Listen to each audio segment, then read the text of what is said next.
자, 오늘 말씀을 가지고 감찰하시는 하나님 이런 제목으로 함께 은혜 나누겠습니다.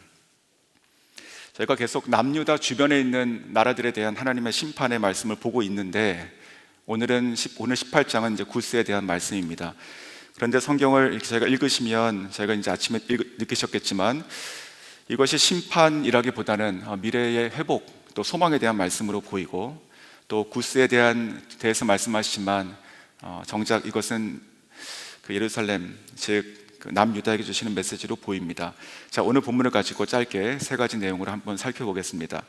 첫 번째는 사람을 의지하지 말라는 것입니다. 사람을 의지하지 말라. 자, 1절입니다.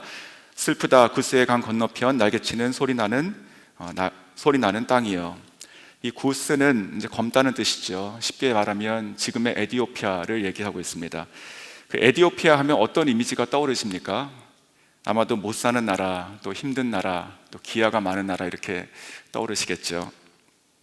하지만 최소한 그 당시에는, 지금 이 당시에는 전혀 그런 나라가 아니었습니다. 완전히 다른 나라였습니다.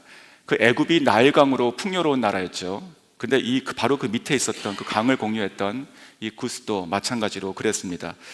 더 놀라운 것은 제가 역사를 보면 주전 715년경에 이 구스가 애굽을 다스렸습니다. 그래서 구스의 왕이 곧 애굽의 파라오가 된 적도 있었습니다. 그 정도로 큰 나라고 또 강한 위세를 떨쳤던 것이 바로 이 구스 에티오피아입니다. 풍족하고 강하고, 그런데 그런 나라를 향해서 지금 성경은 뭐라고 말씀하십니까? 슬프다고 말씀하시죠. 왜 그렇게 말씀하셨을까요? 바로 그것은 하나님을 모르는 나라는 그것이 얼마나 강하건 풍요롭건 다 슬프다라는 것입니다. 이것이 성경이 세상을 보고 또 사람을 보는 그런 관점입니다.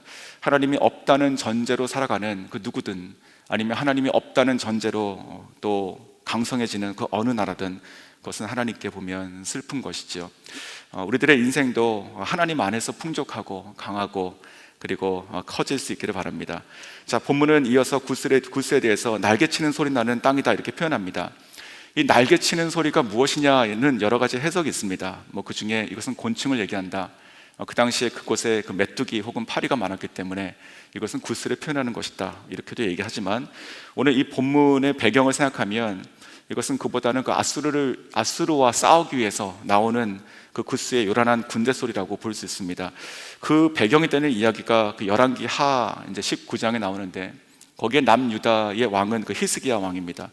그 히스기야 때 그 아수르의 위협으로 그 남유다는 존폐 위기에 처하게 되죠. 그때 히스기야는 애굽 또 구스에게 도움을 요청하게 됩니다. 의지하게 되는 것입니다. 자, 그래서 그 이야기를 듣고 그 아수르의 사자가 편지를 써서 보내는데 그 내용이 열왕기 하 19장 9절에 이렇게 얘기합니다. 아수르 왕은 구스 왕 다르하가가 당신과 싸우고자 나왔다 함을 듣고 다시 히스기야에게 사자를 보내어 이르되, 그 뒤에 이야기를 보면 하나님께서 너희를 우리로 치게 하신다고 하는 그런 거짓말을 믿지 말라, 그런 얘기를 하게 됩니다. 즉, 이 당시에 이 히스기야는 이 구스 왕과 더불어서 아수르를 싸우기 준비하고 있었다는 것을 보여주는 것이죠. 히스기야는 당시에 그 최대 위협이었던 그 아수르를 막기 위해서 저 밑에 있었던 강대국, 또 다른 강대국 그 구스 또 애굽에 손을 벌리게 된 것입니다. 하지만 역사를 보시면 아시겠지만 또 지금도 마찬가지입니다. 구스는 남유다를 돕기 위한 것이 아니고 자기를 위해서 싸우게 되는 것이죠. 결국은 구스의 입장으로 보면 그러면은 남유다 때문에 오는 것이 아니라 자기의 상대는 아수르라고 봤을 것입니다. 그런 그 성경에 나와 있는 그 제국들의 이야기들을 이렇게 조각조각 모아서 하나의 그림으로 보면 그 사이에 조그맣게 끼어 있는 그 이스라엘이 항상 보이게 됩니다. 그래서 그런 모습은 마치 그 한국이 그 열강 사이에 끼어 있는 모습하고 비슷하다 이런 생각도 들게 됩니다. 자, 그래서 오늘 2절에 보시면 그 갈대배를 물에 띄우고 그 사자를 수로에 보내며 이르기를, 민첩한 사자들아 너희는 강물이 흘러 나누인 나라로 가되 장대하고 준수한 백성 곧 시조부터 두려움이 되며 강성하여 대적을 밟는 백성에게로 가라라고 하고 있습니다. 사자를 보내서 들어왔던 이 구스 사람들을 향해서 지금 이사야는 돌아가라고 말하고 있는 것이죠. 갈대배를 물에 띄운다. 이 물은 나일강이고 그리고 그 사자를 수로로 보내어서 남유다에 민첩하게 도착하게 했습니다. 근데 그들에게 다시 돌아가라고 말씀하고 있습니다. 너희는 장대하고 준수하지 않냐, 강하지 않냐, 너희 백성에게로 돌아가라. 자, 이 사연은 왜 남유다를 돕기 위해서 왔던 이 강한 이들을 돌아가라고 했을까요? 바로 이 남유다에게는 하나님께서 있기 때문에 그렇습니다. 하나님께서 구원이시지 사람의 눈에 보이는 이 강대한 사람이 구원이 아니라는 메시지입니다. 그것은 도움이 아니라 결국은 우리에게 유혹이 되는 것이죠. 우리로 말미암아 하나님께 의지하지 못하게 하는 그 어떠한 강대한 세력도 결국은 유혹이 되는 것입니다. 우리가 그래서 열왕기하를 다시 돌아가서 쭉 그 이야기를 보시면, 그러면 이들과 연합한 히스기야 왕은 결국 아수르를 쳤을까요? 그러지 못하게 됩니다. 그 아수르의 그 유명한 그 왕이 있지 않습니까? 사네립. 그에게 깨지고 더 큰 곤욕을 받게 되는 역사를 보게 됩니다. 그러니까 인간적으로는 더 강해졌지만 그러나 그것이 안 되는 것이 있는 것이죠. 즉 날개치는 소리, 장대하고 강성한 나라라도 하나님께서 계시지 않는 곳에는 구원이 없습니다. 아주 슬픈 나라죠. 우리가 슬픈 사람들을 의지할 수 없고 또 슬픈 나라를 의지할 수 없는 것이죠. 그러면 저희들의 인생도 슬픈 인생밖에 안 될 것입니다. 사랑하는 성도 여러분, 이와 같이 우리가 하나님의 자녀라면, 하나님의 백성이라면 저에게 필요하신 분은 오직 하나님 한 분밖에 없음을 다시 한번 고백합니다. 인간은 자기가 강한 것 같습니다. 인간은 자기가 무언 것이라 할 수 있을 것 같고 세상에서 많은 것들을 할 수 있다, 내가 너를 지킬 수 있다 라고 항상 얘기합니다. 그것이 구스건 아수르건 사실 인간은 다 하늘 아래 거하는 유한하고 스스로를 구할 수 없는 존재밖에 될 수 없습니다. 히스기야도 최선을 다한 것이 아니겠습니까? 자기 나라를 지키려 하여 또 다른 강대국의 힘을 빌어서 치려 한 것이 아니겠습니까? 하지만 실패했습니다. 그런 인간적인 힘을 의지했던 히스기야도 실패했죠. 우리도 하나님보다 사람을 의지하고 살아가면 안 될 것입니다. 그래서 이 3절에 이어서 보시면 이렇게 말씀하십니다. 세상의 모든 거민, 지상에 사는 너희여, 산들 위에 기치를 세우거든 너희는 보고 나팔을 불거든 너희는 들을지어다. 그러니까 하나님은 산 위에 기치, 즉 깃발을 세우시는 분이시죠. 세상의 모든 거민, 그리고 나라, 군대, 이 군대는 이 산 위에 세워진 깃발을 볼 것이며 거기서 울리는 나팔 소리를 들을 것이다 라고 말씀하십니다. 그러니까 진정한 힘은, 능력은 땅 아래 있는 것이 아니라 산 정상, 즉 하나님께 있음을 세상도 알게 된다는 것이고, 그것을 알았던 이 이사야는 바로 이 히스기야 왕과 남유다 백성들에게 그들을 돌려보내라 라고 지금 얘기하고 있는 것입니다. 그것은 도움이 아니라 유혹이라는 것을 저희가 잊지 않고 저희 삶 가운데도 하나님보다 의지하는 그 누구도, 그 어떤 것도 하나님 앞에서 치우시는 저 여러분 되시기를 원합니다. 자, 두 번째는 조용히 감찰하시는 하나님, 조용히 감찰하시는 하나님을 보게 됩니다. 4절입니다. 여호와께서 내게 이르시되 내가 나의 처소에서 조용히 감찰함이 쬐이는 일광 같고 가을 더위에 운무 같도다. 자, 조용히 감찰하신다. 즉 하나님께서는 모든 것을 보고 계시되 조용히 보고 계시다, 이런 뜻이죠. 자, 그 모습을 오늘 성경은 그 쬐이는 햇빛 같다, 그리고 가을 하늘에 구름 같다, 이렇게 말씀하십니다. 즉 있는 것 같은데 안 계신 것 같고 또 움직이는 것 같은데 움직이지 않는 것 같고 이렇게 보이는 것이죠. 미처 사람들이 인식하지 못하는 중이라도 하나님께서는 하지만 늘 계시고 늘 지켜보고 계시다, 그런 말씀이죠. 예전에 제처가 했던 얘기가 하나 생각이 났었습니다. 초등학교 1, 2학년 때라고 하는데 처음으로 집에서 이제 초등학교를 가는 그때 혼자 가기 시작했던 때입니다.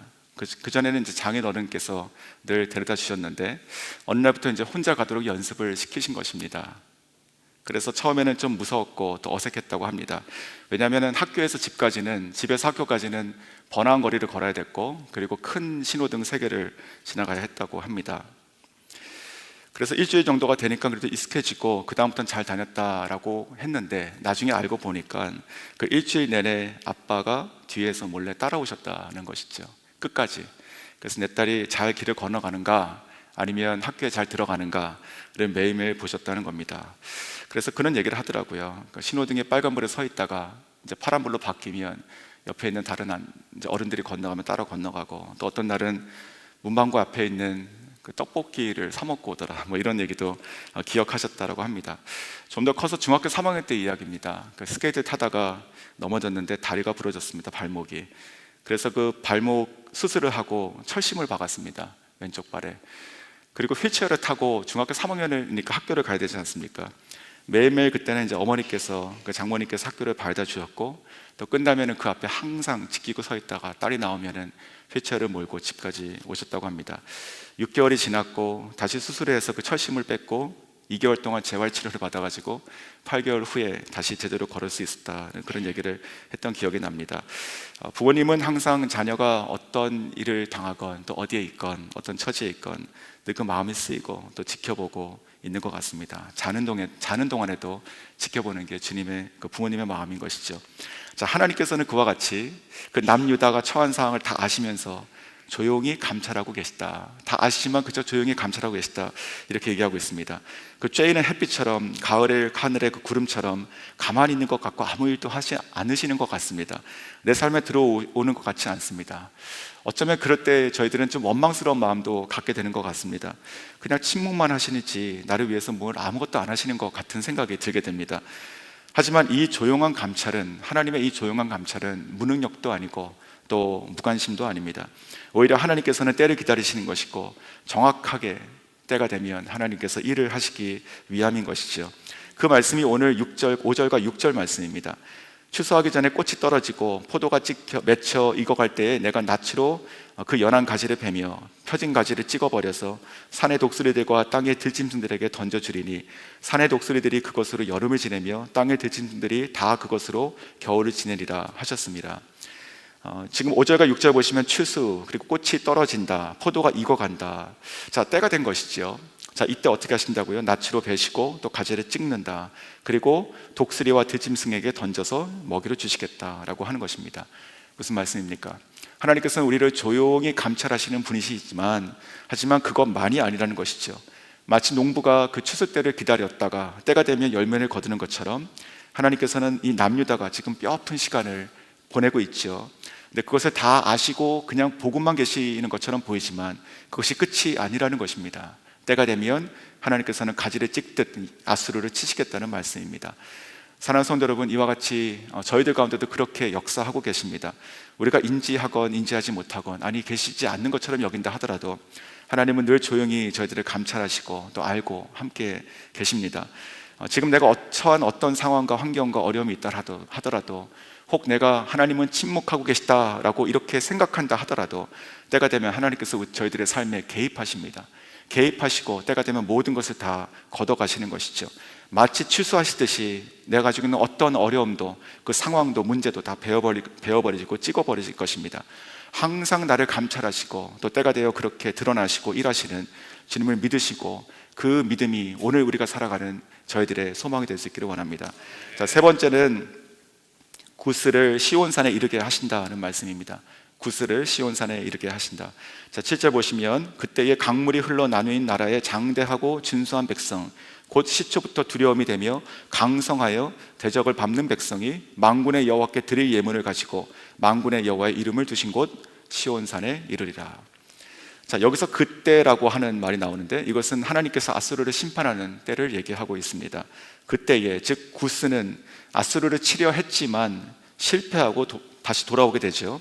하지만 하나님께서 아수르를 치시는 그때가 되면 그러면 그 광경을 구스는 목격하게 되는 것입니다. 그리고 하나님의 권능을 깨달아서 하나님께 나오게 되는 날이 있을 것이다. 즉 미래의 소망, 그리고 예언을 지금 말씀하고 계십니다. 저는 이 말씀을 읽으면 이것은 굉장히 놀라운 말씀이다 생각이 듭니다. 이제 내일도 이어지는 그 애굽에 대한 말씀도 비슷한 맥락인데, 지금까지 이사야서를 보면 어떻습니까? 하나님께서 다 이렇게 징계하시고 들어쓰시고 하십니다. 그런데 특별히 이제 이스라엘 남유다를 향해서 하나님께서 치시는 징계는 그 징계가 끝이 아니라 결국은 회복을 위한 징계입니다. 하지만 그에 비해서 다른 이방인들을 보시면 그 이방인들에 대한 심판은 심판인 것 같습니다. 즉 그들의 죄로 말미암아 심판하시는 것까지인 것처럼 보였습니다. 하지만 오늘 이 구스의 말씀, 또 내일 말씀은 좀 다릅니다. 이 구스도 하나님께 나온다고 하는 소망을 얘기하는 것이지요. 구스는 참으로 먼 나라가 아닙니까? 이방 중에서도 이방이죠.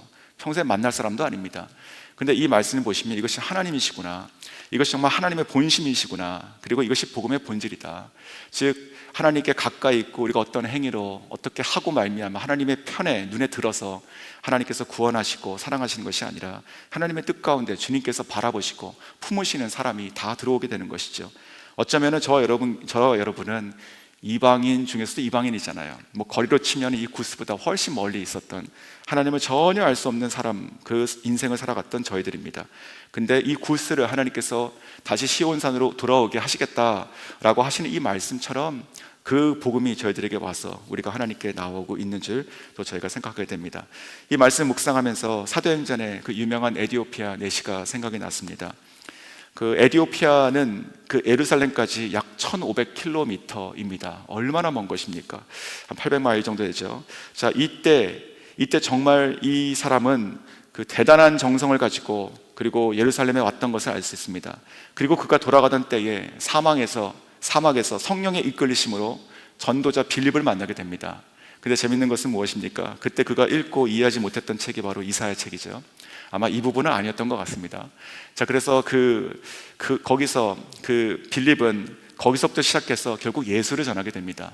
그래가지고 어떻게 됩니까? 그날 그 에디오피아의 내시는 하나님 예수님을 영접하게 됩니다. 그래서 하나님께서 정말 특별하게 준비해 놓으셨던 그 사막에 하나님께서 물을 준비하신 것이죠. 침례탕을. 그래서 거기 들어가서 기꺼운 마음으로, 정말 기쁜 마음으로 침례를 받게 되죠. 그러면서 그리스도인이 됩니다. 그리스도인, 유다인에서 그리스도인. 그래서 빌립은 사라지고 마치 사라지듯이 다른 지역에 나타나게 됩니다. 그리고 내시는 돌아갔다라고 하는 것이 사도행전 8장에 나오는 그 이야기의 끝입니다. 그런데 그 이후에 어떤 일이 있었을까요? 아니, 지금 에디오피아는 어떤 나라가 되어 있을까요? 그 훨씬 전에 이 말씀을 들었던, 받았던 이 나라, 지금 어떤 나라가 되었을까 좀 궁금했습니다. 에디오피아는요, 그 이후에 결국 보니까 세계에서 두 번째로 기독교를 국교로 받아들인 나라가 됩니다. 세계에서 두 번째라고 하는 것은 로마보다도 더 이른 것이죠. 자, 그래서 지금 현재도 마찬가지입니다. 지금도 약 인구가 1억 1천만 명쯤 있었는데 종교 분포로 보니까 63% 정도가 지금 기독교인 나라입니다. 대단하지 않습니까? 저희가 그냥 아프리카에 있는 어떤 흑인들의 나라, 그런 것이 아니라 이 말씀 그대로 하나님께서 정말 축복하셨구나, 이런 생각이 듭니다. 사랑하는 성도 여러분, 오늘 말씀을 좀 정리해 볼까요? 오늘 이사야서 18장의 말씀은 통해서 저희가 두 가지만 좀 기억했으면 좋겠습니다. 첫째는 구스를 의지하지 말라, 돌려보내시죠. 아무리 강하고 또 크고 강대하다 하더라도 하나님이 없는 그 나라와 백성과 그 수준은 결국 슬픈 것입니다. 슬픈 자를 의지하고 살아가는 인생은 슬플 것밖에 없는 것이죠. 자, 여러분은 하나님의 백성으로 하나님만 의지하고 살아갈 수 있기를 원합니다. 두 번째는 햇볕같이 조용히 감찰하시는 하나님, 안 계시는 것 같지만 늘 계시고, 그리고 일하시지 않는 것 같지만 늘 우리를 위해서 준비하시고 때가 되면 일하시는 그 하나님, 그 하나님을 저희가 믿고 신뢰하고 바라보며 오늘도 소망으로 가지고 살아갈 수 있기 원합니다. 하나님께서는요, 우리에게 무관심하시고 또 무능력하신 분이 아니십니다. 우리의 삶에 개입하실 것이며 놀라운 하나님의 일을 반드시 행하실 것입니다. 그러므로 오히려 침묵의 시간이라 여기시는 분이 계시다면 오히려 이때 이러하신 하나님을 더욱더 신뢰하시고 우리의 사랑을 하나님께 고백하시는 멋진 이 아침 될 수 있기를 원합니다.